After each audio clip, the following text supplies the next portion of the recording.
حوثیوں کو غیر مسلح کرنے کی کوشش کرتے ہیں۔ اس وجہ سے عبداللہ صالح کی حکومت اور حوثی آمنے سامنے آ جاتے ہیں، سینکڑوں لوگ مارے جاتے ہیں اور اگلے کئی سالوں تک یہ کانفلکٹ جاری رہتا ہے۔ سن 2009 اور 2010 میں یمنی حکومت سادہ میں حوثیوں کو کچلنے کے لیے ایک بڑا آپریشن سکارچڈ ارتھ لانچ کرتی ہے۔ سرحد پر بھی حوثی فورس اور سعودی فورسز کے درمیان جھڑپیں شروع ہو جاتی ہیں۔ پھر فروری 2010 میں یمنی حکومت اور حوثیوں کے درمیان سیز فائر ہوتا ہے۔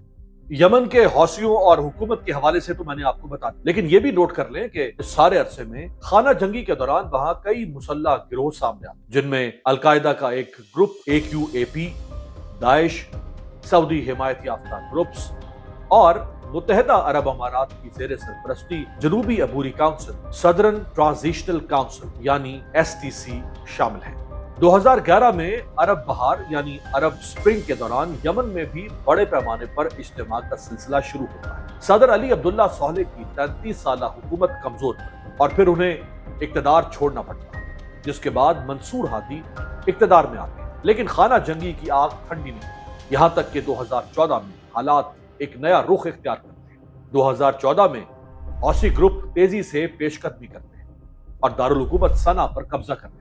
اس کے علاوہ بھی کئی علاقے ان کے کنٹرول میں آ جاتے ہیں۔ یمنی حکومت ختم نہیں ہوتی، بلکہ کچھ علاقے حکومت کے پاس بھی رہتے ہیں۔ پھر یہ حکومت عدن شہر کو اپنا مرکز بنا لیتی ہے۔ حوثیوں کے اقتدار میں آنے کو دیگر عرب ممالک ایران کے انفلوئنس کے طور پر دیکھتے ہیں، لہٰذا یمن میں حوثیوں کے خلاف کارروائی کے لیے سعودی عرب کی سرپرستی یا قیادت میں ایک اتحاد تشکیل دیا جاتا ہے، جس میں سعودی عرب کے ساتھ ساتھ متحدہ عرب امارات یعنی UAE، بحرین، کویت، اردن، مصر، سوڈان اور مراکش شامل ہوتے ہیں۔ پھر یمن میں لڑائی میں تیزی آ جاتی ہے اور یہ اتحاد حوثیوں پر تابڑ توڑ حملے کرتا ہے۔ 2015 میں سعودی عرب کی قیادت میں حوثی باغیوں کے خلاف فضائی آپریشن شروع کیا جاتا ہے۔ حوثیوں پر متعدد ایئر سٹرائکس کی جاتی ہیں، جن کے جواب میں وہ بھی وقتاً فوقتاً یمنی حکومت اور سعودی اتحاد پر حملے کرتے ہیں۔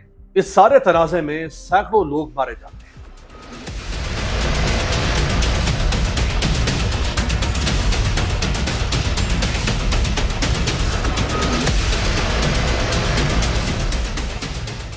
یہاں ایک بات اہم ہے کہ یمن کے حوثی ایک طرف عدم کی یمنی حکومت اور سعودی اتحاد سے برسر پیکار رہے، تو دوسری طرف وہ فلسطین کاز کے لیے اسرائیل سے بھی لڑتے رہے۔ یہ حوثی یمن سے سہوری فورسز پر میزائل داغ کر اسے نقصان پہنچاتے ہیں اور اسرائیلی فورسز پر بھی ایئر سٹرائکس کے ذریعے حملے کرتے ہیں۔ حوثی باغیوں کے خلاف سعودی الائنس میں شامل کچھ ملکوں کا کردار وقت کے ساتھ ساتھ کم زیادہ ہوتا رہا۔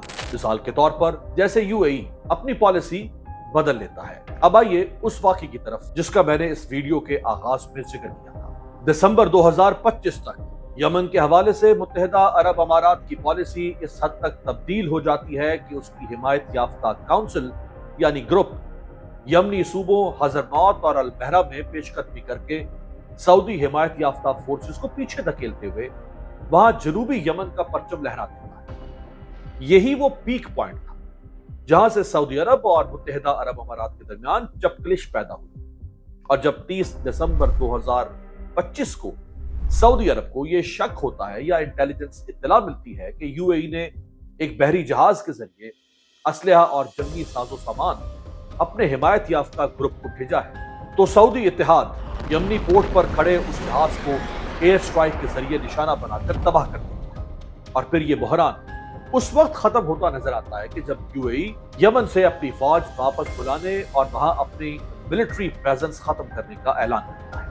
یمن کے آپس میں لڑنے والے مختلف گروپس ہوں یا خطے کے دوسرے ممالک، سب نے اس سرزمین پر اپنے اپنے مفادات کی جنگ لڑی، لیکن اہل یمن کے حصے میں صرف بھوک، غربت، افلاس اور لاشیں آئیں۔ وہی یمن جس کی گلی کوچے دیو مالائی کہانیوں کا حصہ ہے، وہ یمن جس کے عدن کی خوبصورتی کو صدیوں سے شعراء اپنے الفاظ میں پروتے آئے، وہ یمن جس کے مال و دولت پر اور جس کے باشندوں کی خوشحالی پر رومی بھی رش کرتے تھے، وہاں لوگ بھوک سے بھٹکتے رہے، قحط سے مرتے رہے، وہ یمن جس کے باغات فردوس بری کا ٹکڑا لگتے تھے، وہ اپنے ہی مکینوں کے لہو سے سرخ سرخ ہوتا رہا، وہ یمن جسے اہل مغرب عروس العرب کہتے تھے، وہ یمن جو بحیرہ احمر کے کنارے کسی قندیل کی طرح چمکتا تھا، وہ بدامنی کے اندھیروں میں گم کئی برسوں تک یمن امن کو ترستا رہا۔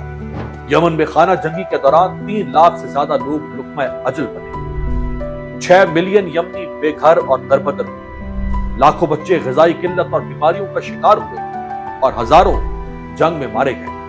یمن کی سلطنت سبا کی ملکہ بلقیس نے سچ کہا تھا، جنگ سے تباہی، غربت اور رسوائی کے سوا کچھ نہیں ملتا۔